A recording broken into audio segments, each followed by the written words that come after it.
سلطان محمود غزنوی کا دربار لگا ہوا تھا۔ دربار میں ہزاروں افراد شریک تھے، جن میں اولیاء، کتب اور ابدال بھی تھے۔ سلطان محمود نے سب کو مخاطب کر کے کہا، کوئی شخص مجھے حضرت خضر علیہ السلام کی زیارت کرا سکتا ہے؟ سب خاموش رہے۔ دربار میں بیٹھا ایک غریب آدمی کھڑا ہوا اور کہا، میں زیارت کرا سکتا ہوں۔ سلطان نے شرط پوچھی تو عرض کرنے لگا، 6 ماہ دریا کے کنارے چلہ کاٹنا ہوگا، لیکن میں ایک غریب آدمی ہوں، میرے گھر کا خرچہ آپ کو اٹھانا ہوگا۔ سلطان نے شرط منظور کر لی۔ اس شخص کو چلہ کے لیے بھیج دیا گیا اور گھر کا خرچہ بادشاہ کے ذمہ ہو گیا۔ 6 ماہ گزرنے کے بعد سلطان نے اس شخص کو دربار میں حاضر کیا اور پوچھا، کیا خبر لے آئے ہو؟ وہ شخص کہنے لگا، حضور کچھ وظائف الٹے ہو گئے ہیں، لہٰذا مزید 6 ماہ لگیں گے۔ 6 ماہ گزرنے کے بعد دوبارہ سلطان محمود کے دربار میں اس شخص کو پیش کیا گیا تو بادشاہ نے پوچھا، میرے کام کا کیا بنا؟ یہ بات سن کر دیہاتی کہنے لگا، بادشاہ سلامت، کہاں میں گنہگار اور کہاں حضرت خضر علیہ السلام۔ میں نے آپ سے جھوٹ بولا، میرے گھر کا خرچہ پورا نہیں ہو رہا تھا، بچے بھوک سے مر رہے تھے، اس لیے ایسا کرنے پر مجبور ہوا تھا۔ سلطان محمود غزنوی نے اپنے ایک وزیر کو کھڑا کیا اور پوچھا، اس شخص کی سزا کیا ہے؟ وزیر نے کہا، اس شخص نے بادشاہ کے ساتھ جھوٹ بولا ہے، لہٰذا اس کا گلا کاٹ دیا جائے۔ دربار میں ایک نورانی چہرے والا بزرگ بھی تشریف فرما تھے، کہنے لگے، بادشاہ سلامت، اس وزیر نے بالکل ٹھیک کہا۔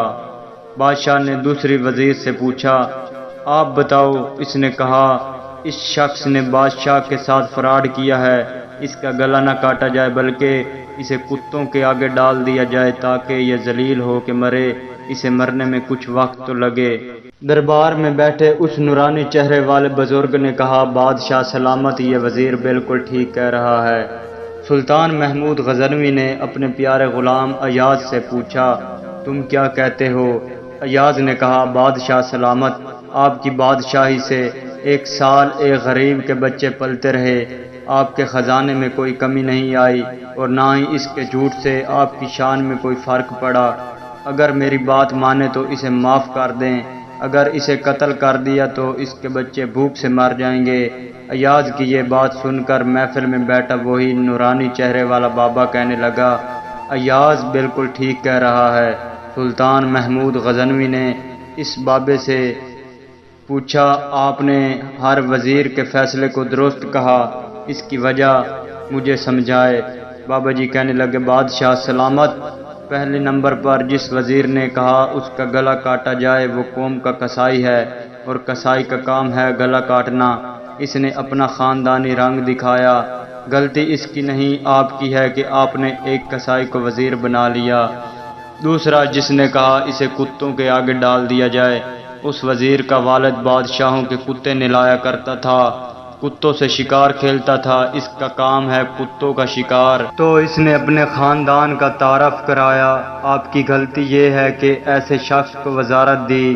جہاں ایسے لوگ وزیر ہوں وہاں لوگوں نے بھوک سے ہی مرنا ہے۔ تو تیسرا ایاز نے جو فیصلہ کیا تو سلطان محمود، سنو، ایاز سید زادہ ہے۔